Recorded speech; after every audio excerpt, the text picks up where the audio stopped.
Hi Guillaume, thanks for being with us today. Thank you. Tell us a little bit about yourself and your background before you started your company. Okay, so I have a education in management and economics.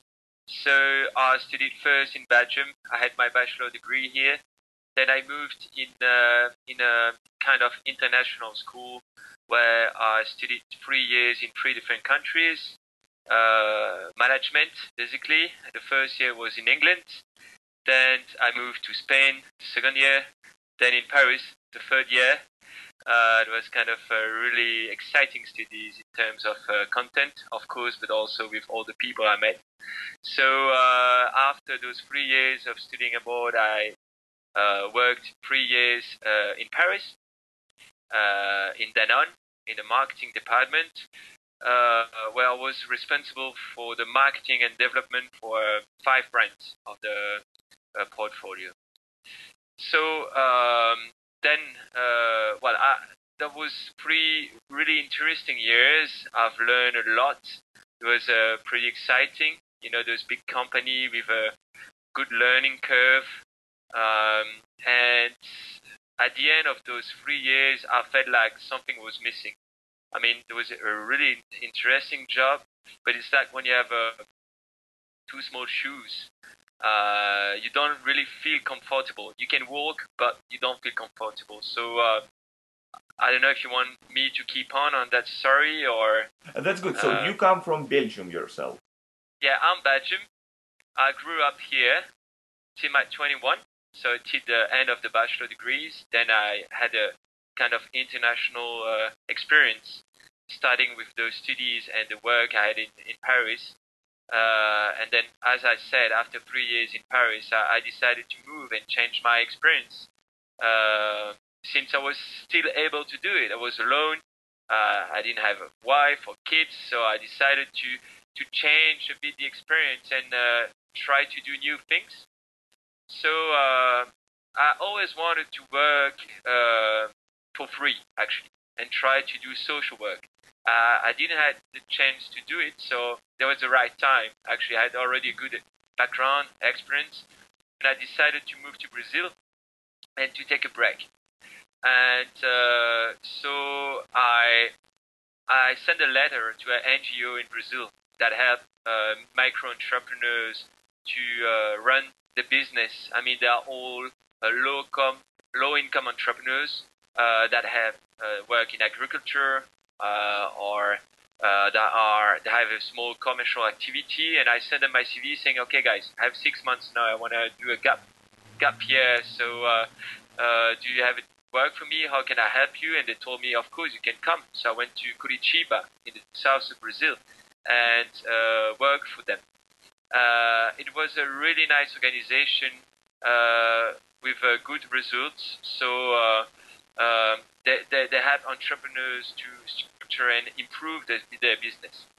And it was working well. Most of those entrepreneurs said, okay, guys, so you help us to improve our business, but no, we need to finance our ID or company, and they had like no answer to that. So they had a lack of financing. So that's after 2 months being there, I decided with a friend to create a microfinance NGO to respond that need, and so we started to work on it. We developed a methodology to give those people credits and improve the business, and it went really fast. More and more people came to us.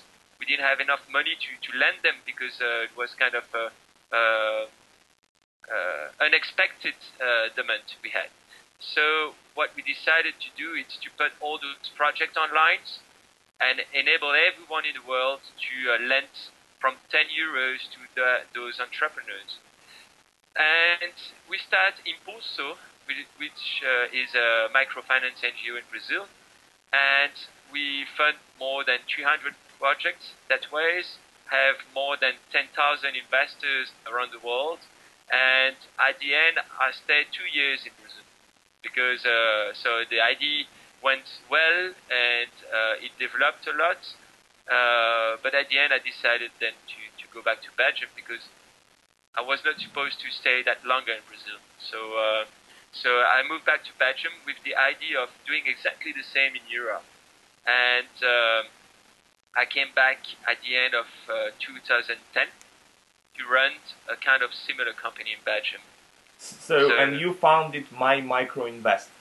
Exactly. So at the beginning, I wanted to do exactly the same project that I did in Brazil, but I realized that it was not possible because the microfinance doesn't work the same way here in Europe than in Brazil. So it was not possible to do exactly the same. So I moved the concept of crowdfunding and investment in companies in a kind of venture capital model.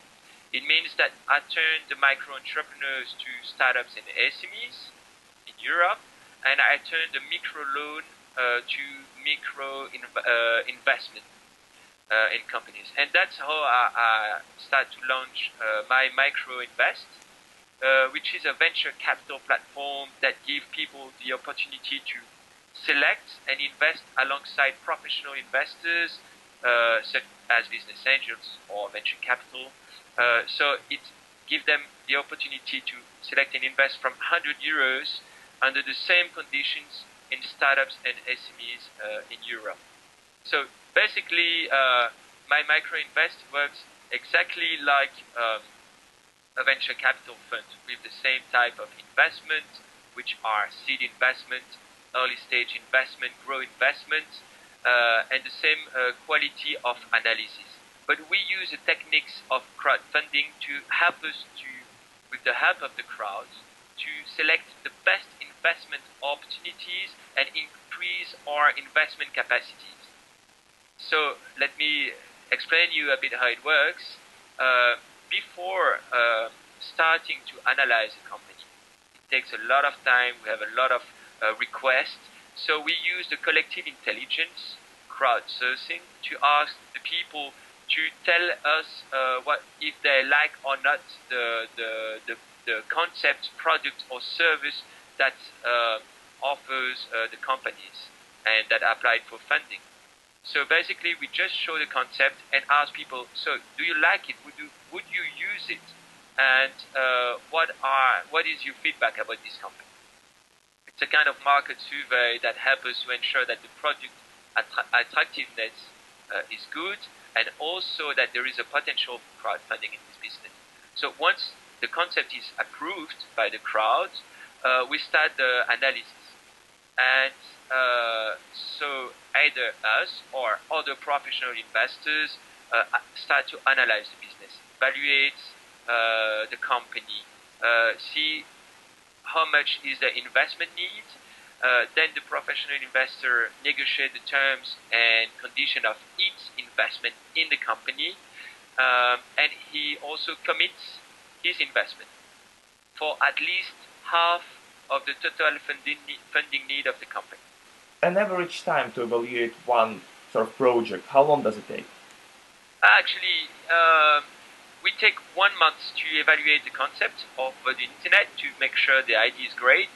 Once it's done, it can be fast. I mean, if the company is ready for it, if it has good documentation, if also we find a co-investor that is keen on this investment, so it can take 1 month also. Then once we find this co-investor, we put the project online again, and the crowd people are also able to co-invest with the professional under the same condition in the business, but with an amount starting from €100. And we have a minimum target of crowd investment. And once this target is reached, it lasts also 1 month, then the project will be funded by the professional that commits his investment and by the crowd. And once it's done, then the crowd can follow up the process and the investment online, and the professional investor will represent all investors in the board of directors of the company and will keep the crowd updated about the investment, how it goes, what are the problems, what are the good things, and then you can follow up the investment. It lasts more or less 6 years, and then once at the end of this process, then we sell the shares from the professional and the crowd, and everyone gets remunerated according to its initial investment. Whatever you invest, 100 euros or 200,000 euros. So what's the ratio of professional investment and the crowdfunding investment? It's so what we want to do is to ensure that at least half of the total investment need is committed by one person. So this is a professional investment. It makes sure that, you know, if someone invests, for example, 500k in a business, he will make a good due diligence and a good analysis, because, I mean, this guy doesn't want to lose his money. He wants to invest it well. So this professional investment needs to be kind of high to make sure that the analysis is good, and we can then apply the investment condition of that person to the crowd. So to answer your question, is at least 50% of the total investment need is invested by one professional investor. How do you find professional investors? Actually, we have a pretty good network of professional investors in Belgium and in Europe. I'm associated with kind of famous entrepreneurs in Belgium that have already nice success stories in their backgrounds. So we have this notoriety here that brings us quite a lot of projects. But we also work with incubators, with other VC funds that want to use our solution to invest in the business. So we have, on average, 1 or 2 projects a day that ask for funding.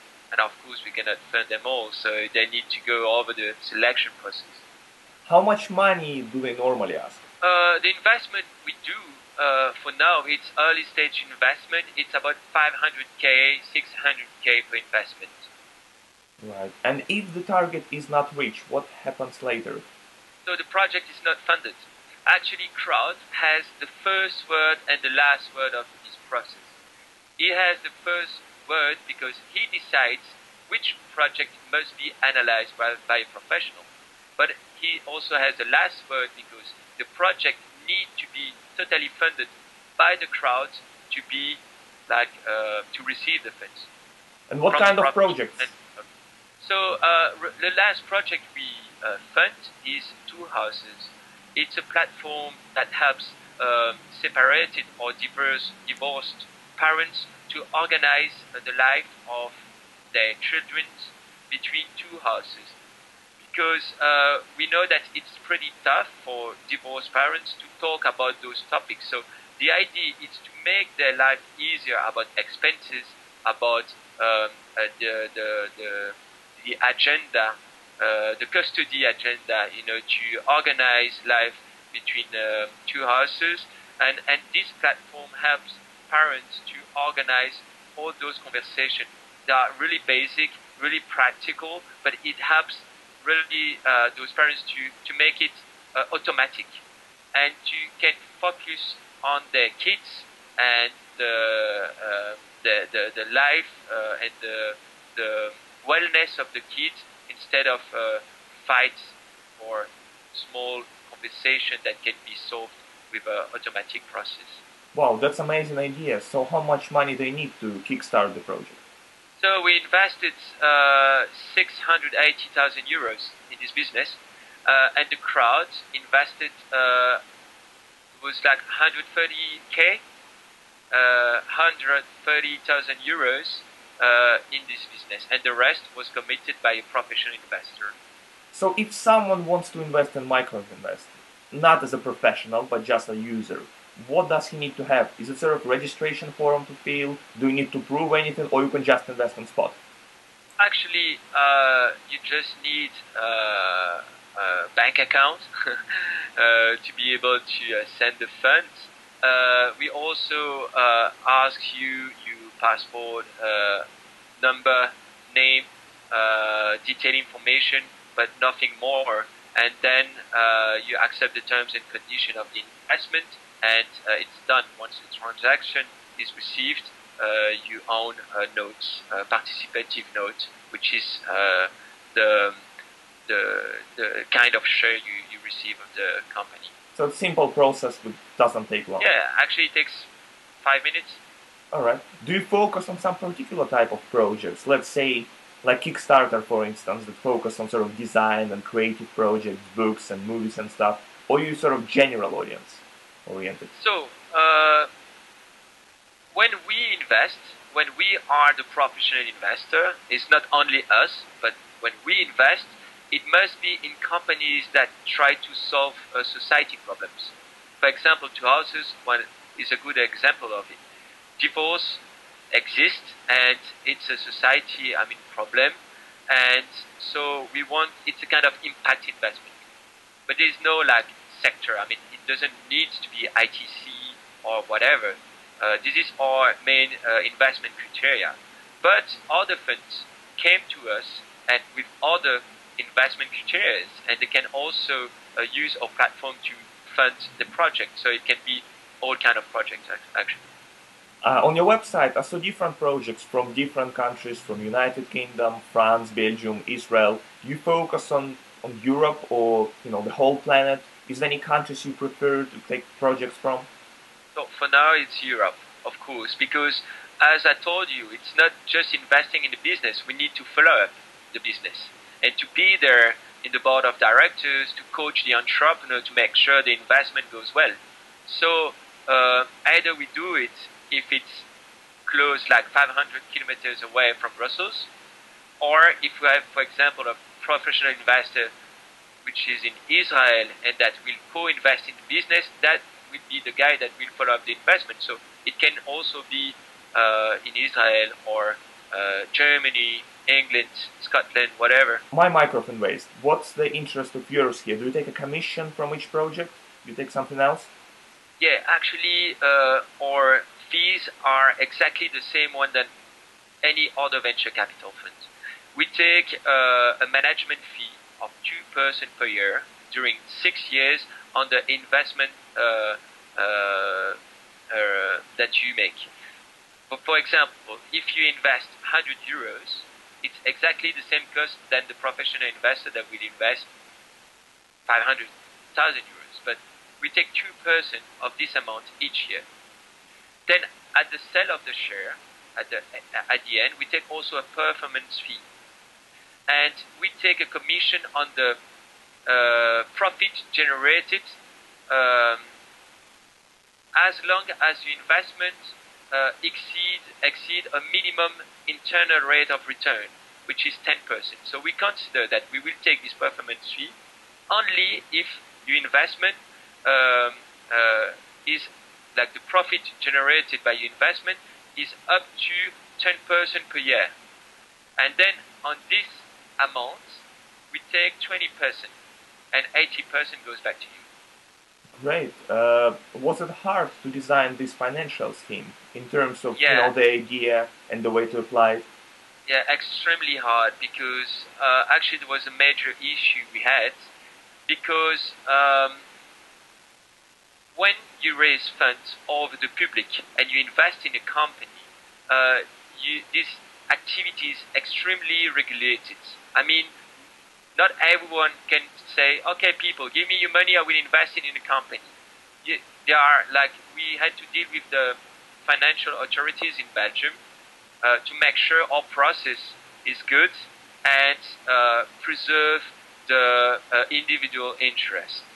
So it has been 2 years of work to approve of our model by the financial authorities and make us able to make public offerings. Because actually when we do that on the internet, when we raise funds over the internet, we do a public offering. So we have all the legal documents that will be provided to all investors. It's about 80 pages that describe the company investment. So it's pretty tough. But what we wanted to do, of course, the first investment was very hard to set. But now we want to industrialize this process, because we validate a model of prospectus. The prospectus is this document we need to provide to people when they invest, and we make it like automatic now. Thanks to our back office system, we managed to make it like way easier and to reduce the cost from 70,000 euros for one document like this to 6,000 euros. Wow. How many people are involved in your company? So now we are 6 associates in the business, operationally working in the business. I told you about José Zostrassen, which was the founder of KeyTrade, the first online bank in Belgium. He sold it, and then he launched another business, which is Skynet. That was the first internet provider in Belgium. He sold it also, so he has this background. We have Olivier Dedube. He works 15 years in investment banking pretty much everywhere in the world.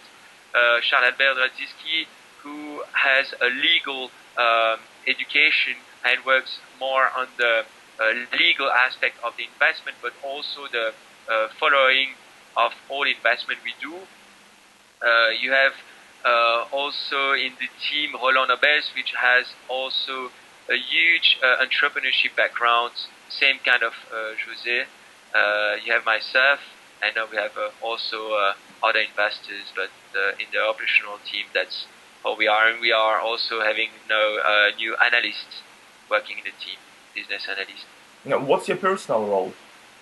So my role is all about the platform, all the crowd investment side. I mean, I'm working on the platform, make sure that it works well, make sure that it improves also, because it needs to improve a lot. We have a lot of feedback from users, so it needs to continuously get better, but also all about marketing and presentations and stuff. This is my role. So, as far as I understand, the company started at the end of 2010. Yeah, actually, that's the end of 2010 is when I came back to Belgium. But then I needed to reshape the whole model because I couldn't do what I did in Brazil. So it took 1 year, meeting a lot of people, asking them, what do you think about this? I was always getting the feedback, then changing the model again, and then I realized that I needed to have this financial authority approbation. I couldn't have it by myself, so I met all those partners I told you, and we created the company the 1st of July 2011. So you're slightly over 1 year. How many projects did you manage to finance within this year? So we just financed one project so far because we launched our platform in September, this September, because it took like a year and more to set the whole model and be ready to have a public offerings online. So this is the first company we funded. We just closed the fundraising at the end of October, and now we have like many projects coming. Are there many other crowdfunding platforms in Belgium? Yes, actually 2 other platforms, but none of them offer the structure we have. None of them offer this co-investment procedure. So most of the platforms, they just let the crowd invest in the business with no valuation, like with no professional valuation of the investment. So we are the only one that offer this professional analysis and follow-up of all investment. We are also the only one that let people invest from 100 euros under the same condition than professional investors. So this co-investment aspect makes us unique. Then the other aspect that makes us unique is this legal structure that enables us to raise as much funds as we want over the internet.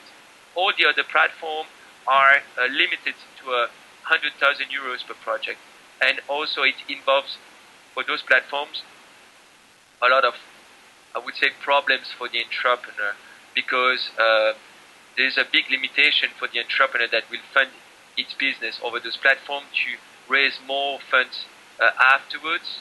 And also, when we invest in a business, the entrepreneur doesn't have like hundreds of investors in its business, but what we do is we collect the money from the crowd and professional investor, and we invest as one investor in the business, which make the entrepreneur like able to focus on his business and not dealing with many investors that won't be happy about the green of his logo. The green is not green enough, you know. So we make it easier. It enables the entrepreneur to take the best of the crowd, which is like all the marketing aspect, to have like hundreds of ambassadors of your company that will speak about what you do, that will buy you products. And on the other hand, you don't have you need to give them information, and of course we organize this exchange, but it's not like how do you say, a constraint for the entrepreneur. So in a simple form, in a nutshell, to build a crowdfunding platform, what do you need? I mean, I understand obviously you need people, you need the IT team, you need the platform itself, the outline. In a bit, how would you explain it? Like, how many details are there involved? So technically, it's not complicated to make it. I mean, everyone can make it, but that's why, you know, the number of platforms, crowdfunding platforms, double each year in the world.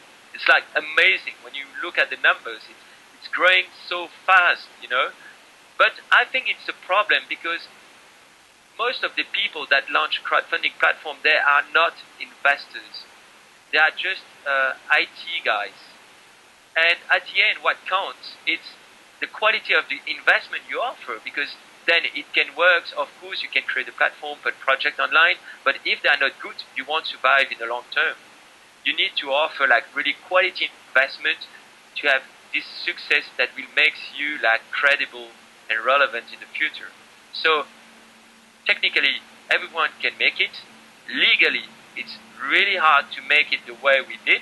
Actually, it's kind of huge barrier for entrance barrier in our area. And then you really need to provide good project and good investment. And this is like often where there's a problem in crowdfunding, because to me, most of the projects that are crowdfunded over crowdfunding are poor projects. They cannot find finance in the normal way, so they go to crowdfunding. And then people are really happy to invest over a crowdfunding platform because it's really transparent. You know where your money goes. So it makes you really happy. I mean, the emotional aspect is built. But at the end, when they invest, they say, okay, so I know this money, I will lose it and I will find it back. So they invest a small amount of money.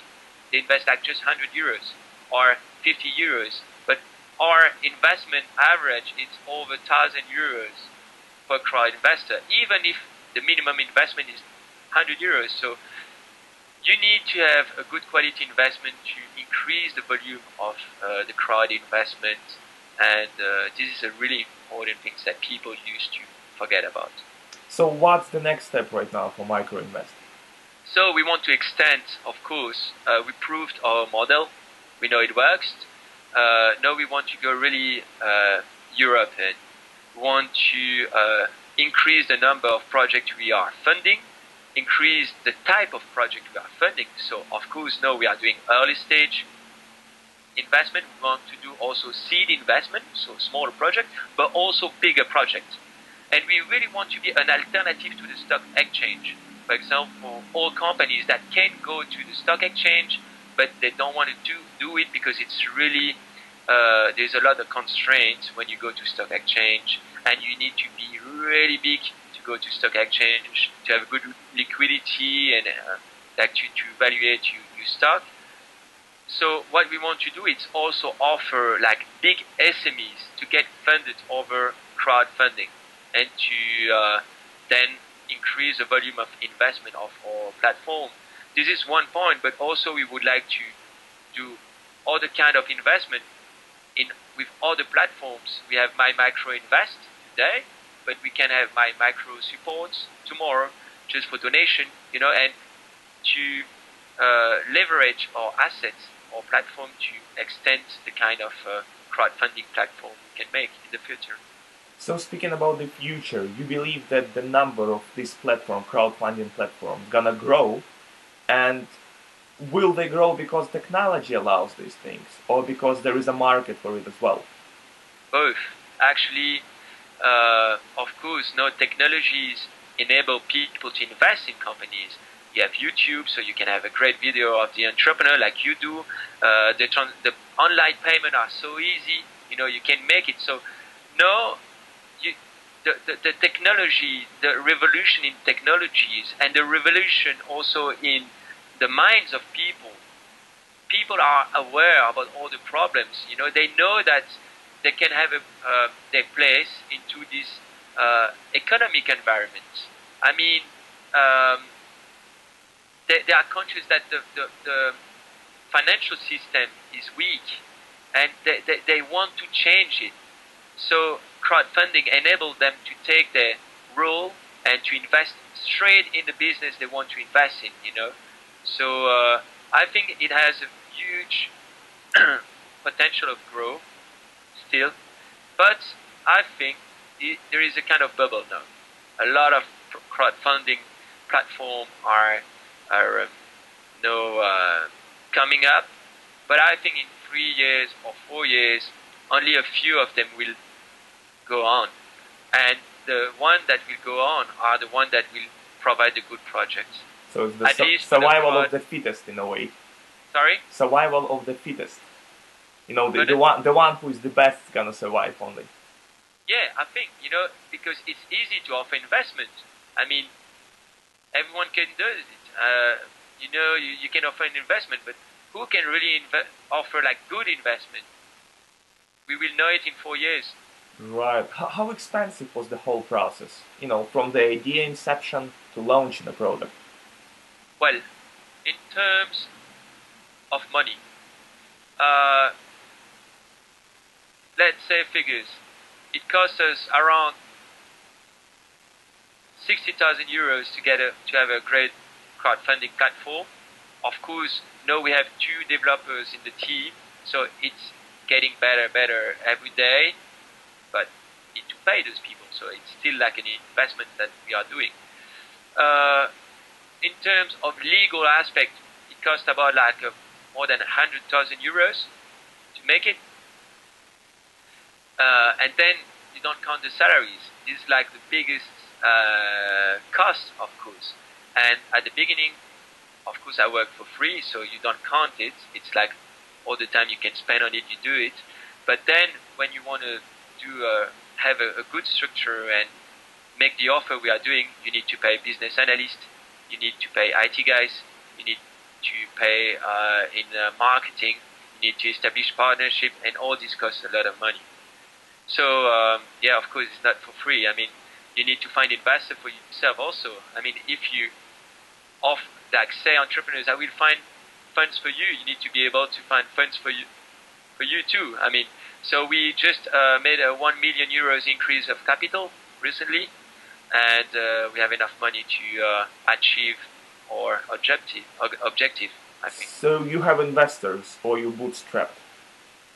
What do you mean by bootstrap? Are you self-financed, or you have some other investors? Yeah, we are self-financed. Actually, we couldn't fund ourselves over our platform for legal reasons, because it was, if we did that, it would be like a kind of cycle where investors of MyMicroInvest would be investors of them, and then you know, it would be a cycle we couldn't do.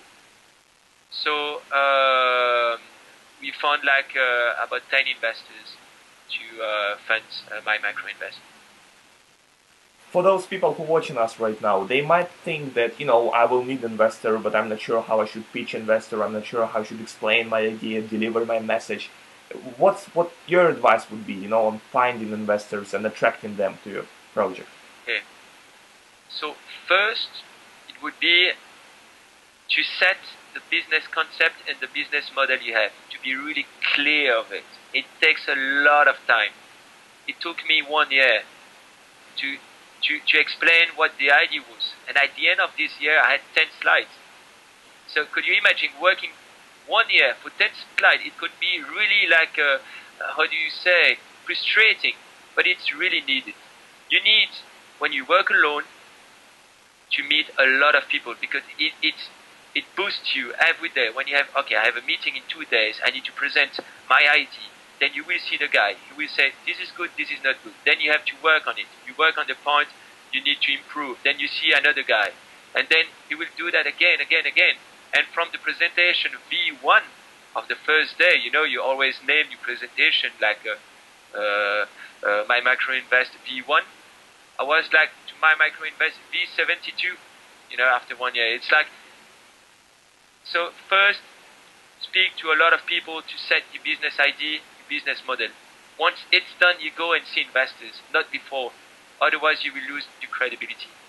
And this is the first aspect. And during that year, you need really to show you enthusiasm about your idea, show that you are really into it. You need to be a good rugby player also, because you need to break the doors and really go for it. Finally, don't fall in love with your idea. I think that's important. It's a very famous sentence, but it's true, because you need to have enough distance first to listen to what people tell you, because often it's relevant what they say, and also to be able to change the direction of your idea. So this is really important. And of course, if you see that it doesn't work, just to stop and go to something else. Being an entrepreneur for you, what does this mean? Being an entrepreneur is being a doer. You want to do something and you go for it. This is entrepreneurship, and you can do it like by running your idea, but you can also do it in a company. You don't need to run your business to be an entrepreneur. I mean, a lot of people into their company, they are really pushy, they have ideas, they go for it, and they believe in what they think, and they run it. They don't stop, they make the step between, I want to do that, and I am doing that, you know. So this is like being able to go for it and achieve goals that you set. This is like being an entrepreneur. It could be in many different fields. How do you manage to strike the balance between work and life? Well, well, actually, there's no really balance. I like it. It's always there, and it's not a problem. I mean, of course, I'm taking holidays, and when I go on holiday, I don't take my phone. I try, because I'm working with other people, so I can, also take a bit of distance. But yes, of course, it's a kind of permanent work. It's always there, and it's part of your life. Simply, you don't make really, differences. So, since you've been abroad and studied in different countries, what do you think about this current state of entrepreneurship in Belgium? I mean, is it popular to be an entrepreneur there, or it's better to go and pursue some corporate career? Well, the biggest problem in Belgium is that it's really comfortable to work in a big company. And then it doesn't incent people to change. You have your own car paid by the company, they pay you the gasoline, they pay you everything. You have a good salary, they pay you your phone, so why would you change? I mean, the conditions are so good that there's no really incentive to run your business. But nevertheless, we have a lot of helps once you want to launch your business. First, the state offers grants for entrepreneurs that have an idea, they want to test the idea. And you can receive a grant to study the feasibility of your idea.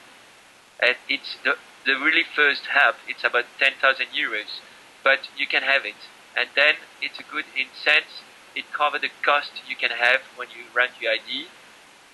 And it's also on the administrative way pretty easy to run a company. You can do it with a low amount of money. With €1, you can set up a company.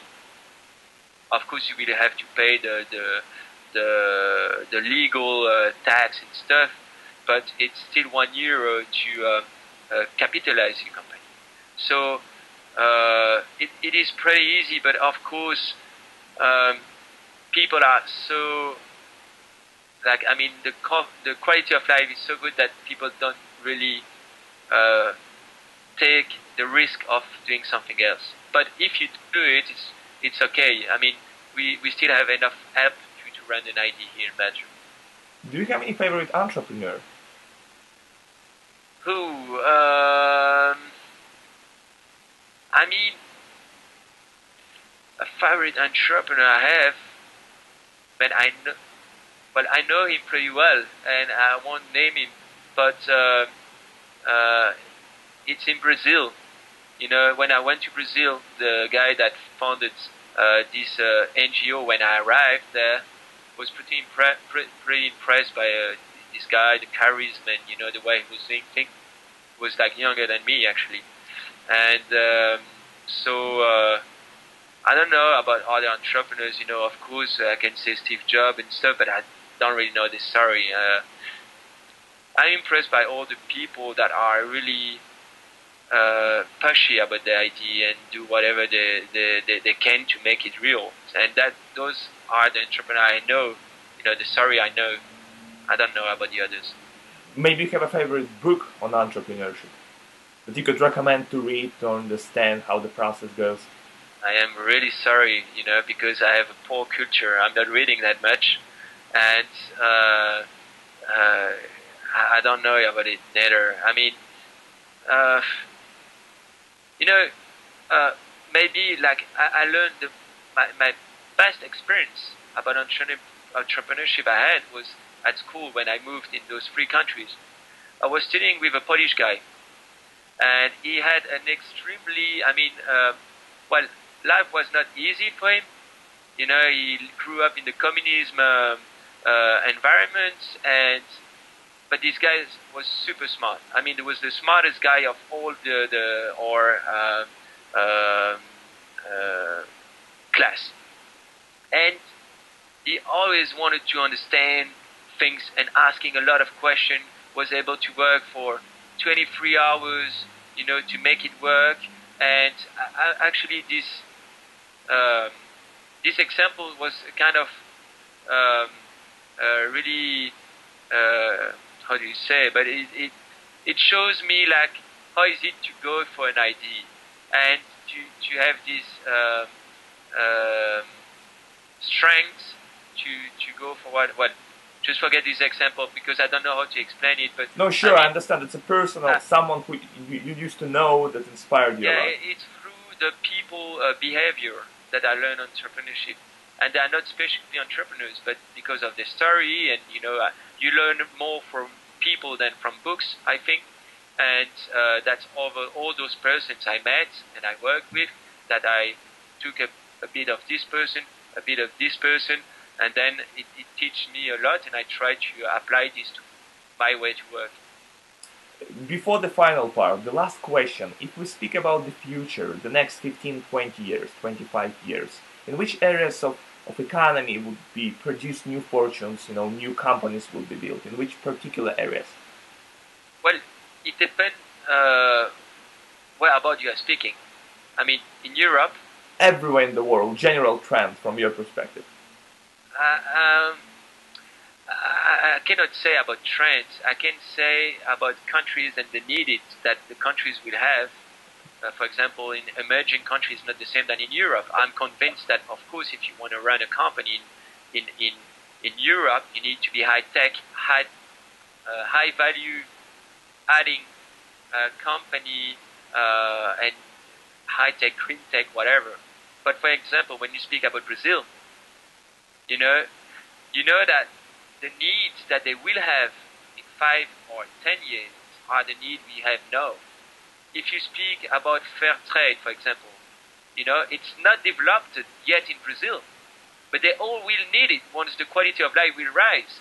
So a great opportunity now is to run a fair trade brand in Brazil, you know, to take 2 to 3 years to make it good, and the market will be really ready to use your product in 5 to 10 years. You know, that's how I see things. So I cannot say it's going to be green tech or whatever. It really depends the market where you are and how you can respond to the need they will have in 5 to 10 years.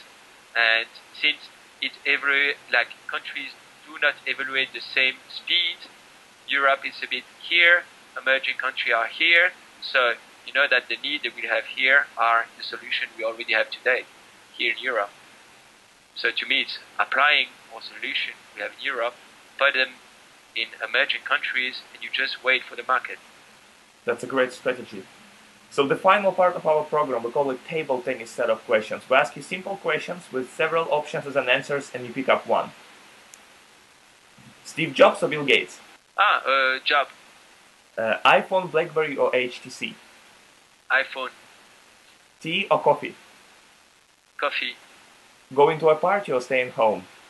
It changed recently. Maybe it's gonna be a party. Yeah, party still. Which car to drive, Citroën or Renault? Renault. Fruits and vegetables or fast food? Fast food. Egg or chicken, what came first? Chicken. Being married or not being married? Being married. God believer or atheist? God believer. I mean, I believe in God, whatever the God is. I believe in God. Great. And the very last question, for those people who are watching us right now, want to start up their own company but may have some doubts, what would you advise? Try it. What's the risk? You know, what's the risk you take? Seriously, look at it and don't be risk adverse if it's not needed. Guillaume Descleé, MyMicroInvest, especially for In2up.